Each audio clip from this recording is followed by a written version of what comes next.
Salut tout le monde. Vous devez déjà sûrement savoir que le tabac est dangereux pour la santé. Remontons un peu dans le temps. Les Amérindiens fumaient le tabac enroulé dans différentes feuilles végétales, tandis que les classes supérieures fumaient plutôt la pipe. Lors de son introduction en Espagne par les conquistadors au XVe siècle, la consommation de tabac se diffusa en Europe.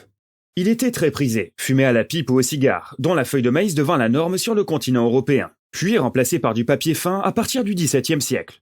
Il est possible que l'origine des premières cigarettes provienne de la seconde moitié du XVIIe.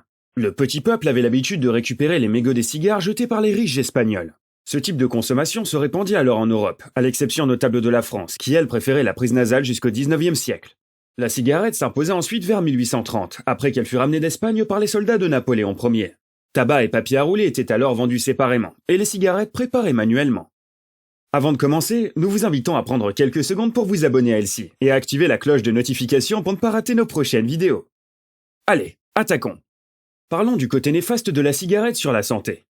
Plusieurs produits dangereux sont contenus dans le tabac. La nicotine est la plus connue. Elle est responsable de la dépendance, des problèmes vasculaires et cardiaques. D'autres produits, les goudrons engendrés par la combustion du tabac, sont responsables des bronchites et cancers. La nicotine favorise le resserrement des vaisseaux sanguins. Elle génère par ce biais de l'hypertension artérielle, des infarctus cérébraux, cardiaques, rénaux et osseux. Chez la femme enceinte, elle resserre les vaisseaux placentaires. Le fœtus se retrouve mal oxygéné et mal nourri. Il y a risque de perte du bébé, de prématurité, avec parfois retard mental séquelaire, au mieux d'hypotropie.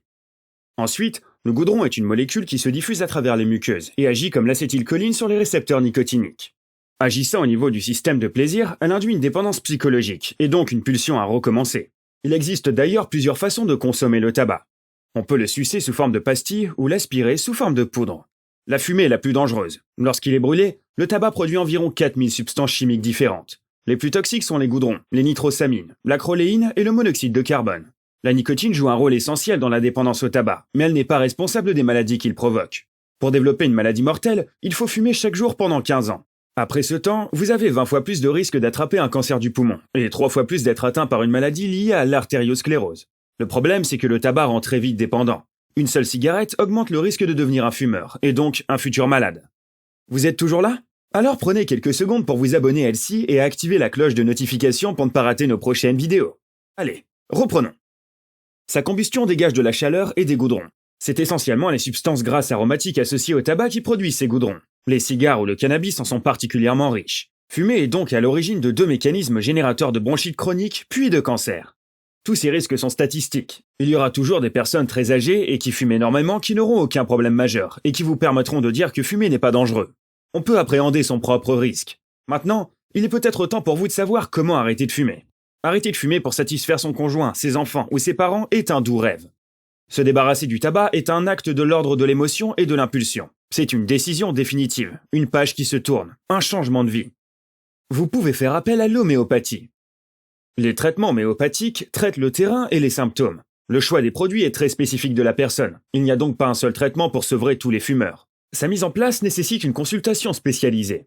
Les produits utilisés sont dilués en doses précises dans des boules de sucre. Elles sont prises sous forme de doses. Elles sont donc prises sous forme de doses, par exemple des petits tubes dont la totalité doit être avalée en une prise, ou sous forme de granules contenus dans des tubes. 5 granules par exemple avant chaque cigarette. Ce type de traitement est sans danger. Il peut être choisi pour toute personne craignant les effets secondaires des produits de substitution nicotinique. Les spécialités le plus souvent retrouvées dans les prescriptions sont le tabacum, le caladium, l'argentum nitricum et l'initia. Vous pouvez aussi faire appel à l'apitothérapie. L'apitothérapie fait partie de l'arsenal thérapeutique qui accompagne le sevrage tabagique. Elle accompagne parfois une prescription homéopathique. C'est un traitement qui peut être symptomatique et de drainage. Les doses utilisées ne sont pas des doses homéopathiques, mais des doses allopathiques, comme le traitement de substitution nicotinique. À notre époque où malheureusement il n'y a plus de diplôme d'herboriste, il faut être très prudent et respecter les doses données par le fabricant ou conseillées par le pharmacien. À l'image du tabac, tout ce qui est naturel n'est pas forcément bon pour la santé. Donc encore une fois, prudence. L'apitothérapie, pourquoi pas, mais respectez scrupuleusement les conseils donnés par les professionnels. Vous pouvez aussi faire usage de l'acupuncture. L'acupuncture est une technique médicale plus que millénaire et qui rééquilibre les centres énergétiques du corps et de l'esprit au travers de méridiens. Les outils sont essentiellement des aiguilles. Chaque patient, pour des raisons sanitaires, doit avoir ses propres aiguilles. L'idéal est qu'elles soient jetées après chaque séance. L'une des techniques la plus souvent utilisée pour le sevrage tabagique est l'auriculothérapie. Mais une séance traditionnelle a toute sa place dans l'accompagnement d'une personne souhaitant arrêter le tabac. La prise en charge par un professionnel est incontournable. Pour finir, vous pouvez aussi faire usage de l'hypnose, qui a fonctionné sur certaines personnes, donc pourquoi pas essayer sur vous. Voilà, c'est tout pour aujourd'hui. On espère vous avoir éclairé un peu plus sur le sujet, et on se retrouve très prochainement pour une nouvelle vidéo.